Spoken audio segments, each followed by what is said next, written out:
The job growth has been far weaker in the U.S. than originally reported. That is according to new data just coming in this morning. Let's get right to CNN's Matt Egan. What's the headline, Matt? Jim, 818,000 fewer jobs were added during the period between April 2023 and March of this year. An entire year's worth of job numbers were skewed all in the direction of favorable reports for Joe Biden. And it's not just a rounding error. Close to 1 million jobs. Big news this morning when it comes to the unemployment numbers. And I know you might think, wait a minute, it's the middle of August. You don't get unemployment numbers in the middle of August and in the middle of the week. It's always on a Friday and it's always, right at it. No. Department of Labor Statistics have revised their unemployment numbers from the last several months. And it's remarkable that the revision all goes in one direction when there's a Democrat in the White House. Here's our pal Jim Acosta at CNN delivering the news this morning. Some breaking news in the CNN right now. The job growth has been far weaker in the U.S. than originally reported. That is according to new data just coming in this morning. Let's get right to CNN's Matt Egan. What's the headline, Matt? Jim, 818,000 fewer jobs were added during the period between April 2023 and March of this year. We were bracing for these revisions to come out and show that job growth was weaker, and that is what we got. This is probably on the high end of the expectations. Some of the forecasters had been saying probably around few 100,000 jobs. Goldman Sachs had said maybe up to 1 million. So this is on the higher end. We're seeing some of the biggest revisions downward in sectors that include manufacturing, leisure and hospitality, professional and business services. Of course, some sectors actually added more jobs than were previously known. Private education, health services, transportation, and warehousing. We look at the market, not a massive reaction from the market. I think that's in part because this is somewhat backwards looking data. What investors really care about is what happens next. And these numbers out today, they do support the idea that the jobs market has been weaker than we previously thought and that it has been slowing down. That makes sense because we know the Fed has been working hard to slow the economy down as it tries to fight inflation. So I do think that the fact that the economy had more than 800,000 fewer jobs than previously known supports the idea that the Fed is going to start cutting interest rates next month. The question still remains whether or not it's a 1/4 point or a larger interest rate cut. But either way, it's going to lower mortgage rates, credit card rates, and car loan rates. Jim? Yeah, all of these data points are very important, and you have to think it's all being taken into consideration for that critical decision that's coming from the Fed. Matt Egan, thank you very much. Really. Well, it's also being taken into consideration for that critical decision from voters come this November. And again, they're trying to bury this thing in the middle of the political convention. I guarantee you they waited until after Joe Biden was cleared away from the ticket before they did this. If Joe Biden were still the nominee, they probably wouldn't have actually announced this for another several months because they're trying to protect him. But now Kamala Harris has positioned herself not as the incumbent, but as an upstart challenger so she can sort of draw on this poor economic news because apparently she thinks it doesn't reflect badly on her, even though we know that she would do nothing differently than her boss, Joe Biden, who apparently is still the president of the United States. Isn't it remarkable? An entire year's worth of job numbers were skewed all in the direction of favorable reports for Joe Biden when he's president of the United States. They all faulted on the side of amplifying job growth instead of actually showing the reality of the number. And it's not just a rounding error. Close to 1 million jobs they were off by when estimating this. And why are we getting it now? The Bureau of Labor Statistics is giving us a full year's worth of this dump going back all the way to March of 2023. That doesn't sound weird to anybody. And I assure you, the way CNN is relaying this to their viewers, they are downplaying the impact of this. I'll show you what I mean because Fox News had a different take that they communicated to their viewers.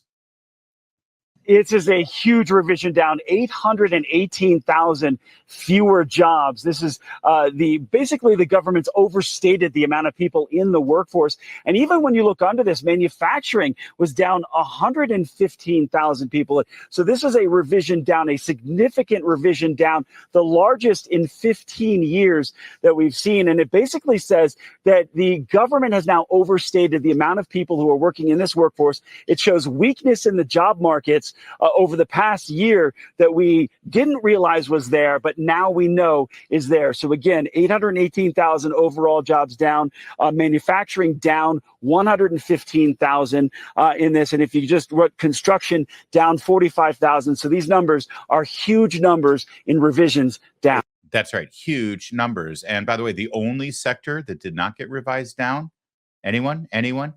Government workers. Oh, they're great at creating jobs for government workers with your money and money that we don't have. Anyone in Congress watching this? This isn't, again, like I said, just a rounding error. Somebody didn't carry a 4 incorrectly. This is a giant, enormous scandal of a blunder, the worst in 15 years. Could we please have a hearing about this? Could we trot someone out? See, this is all these nameless, faceless government bureaucrats who are not elected, who are not accountable, and then they throw these numbers out erroneously, and they affect things. They affect the stock market. They affect elections. Could we please maybe have some hearings and find out how this happened and whether it was on purpose or not?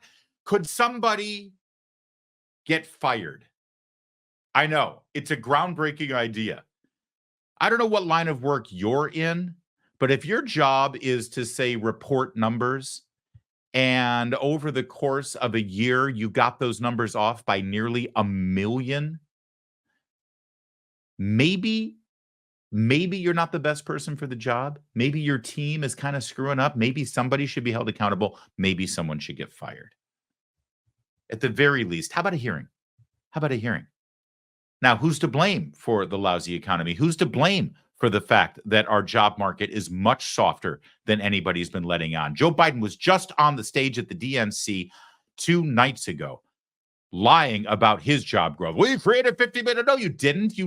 Democrat governors in New York and Illinois and in California finally allowed people to go back to work post-pandemic. That's not creating jobs, Joe. But even that number was overinflated by 1 million. So you'd think this is going to harm Kamala Harris, right? Well, let's check in with my resident genius in Congress, member of the House of Representatives from Los Angeles, California, Maxine Waters, because she's got news for y'all.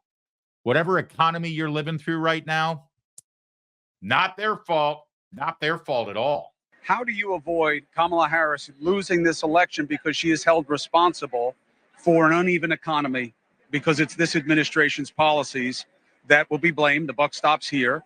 So you got 2 issues: the southern border that has gotten worse under their watch, and grocery prices, gas prices, pocketbook economics worse on their watch. Can she overcome that? And if so, how? Nobody expected vice presidents to run the country.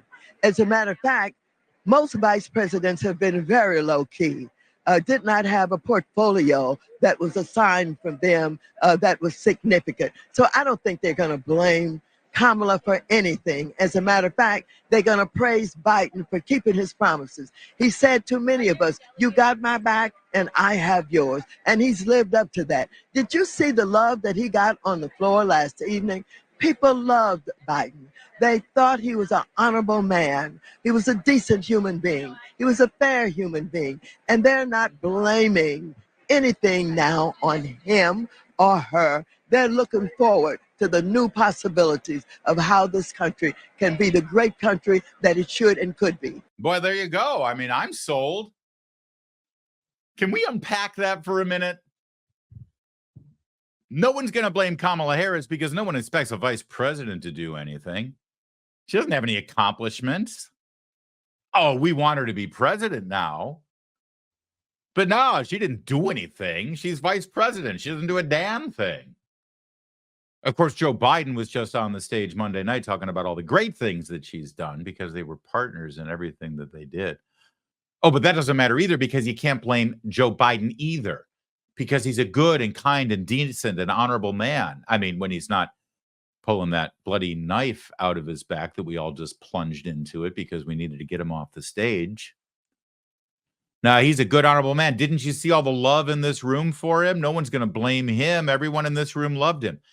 Everyone in that room is literally paid to be a Democrat. Everyone in that room is literally paid to love Joe Biden. It's their job. Oh, yeah, no one's going to blame him. Didn't you see all of us cheering for him? Yeah, I think Chris Cuomo's question had something to do with people outside the arena, voters. So this is beautiful. They've been in office for 3.5 years. The economy is completely ruined because of it. And yet, according to Maxine Waters, the genius president of Mensa in Los Angeles County, California, neither Harris nor Biden will be blamed for any of it. Oh, and if there's anything that good happened in the last 3.5 years under them, well, they should get all the credit. That's how things work. You want to play a game? Here, I've got a coin. It's heads I win, tails you lose. Oh. This is literally how they think. And she can't lie that well. No, she literally believes that. There's a reason why the Kamala Harris campaign still doesn't have a page that shows policies, what she stands for and what she intends to do. You see, Donald Trump right now in polls, specifically on policies, if you ask about all of the important policies that matter, except one, every single policy he wins by double digits over Kamala Harris, whether it's crime, foreign policy, national security, border security, inflation, jobs, unemployment, whatever. Boom, boom, boom, boom, he wins. The only one that Kamala Harris has going for her right now is abortion. And Donald Trump has even said that he doesn't plan on signing a ban on abortion at the federal level. It's the only thing she wins on. That's why they don't have any policies laid out on their website, because when they talk about policies, he wins. Think about that for a minute. A presidential election that is based on the policies that matter most to the American people and the ideas and solutions that both candidates bring to the table to solve those issues, Donald Trump wins. Hands down. That's why over the course of the next 80 some odd days leading up to Election Day, if they have their way, if the left, the Democrats, the Harris campaign, and all of their partners in the media, if they have their way, this election is going to be about everything but the policies. It's going to be about everything but what matters most to you. They're going to try to distract you every single day. But we won't let them.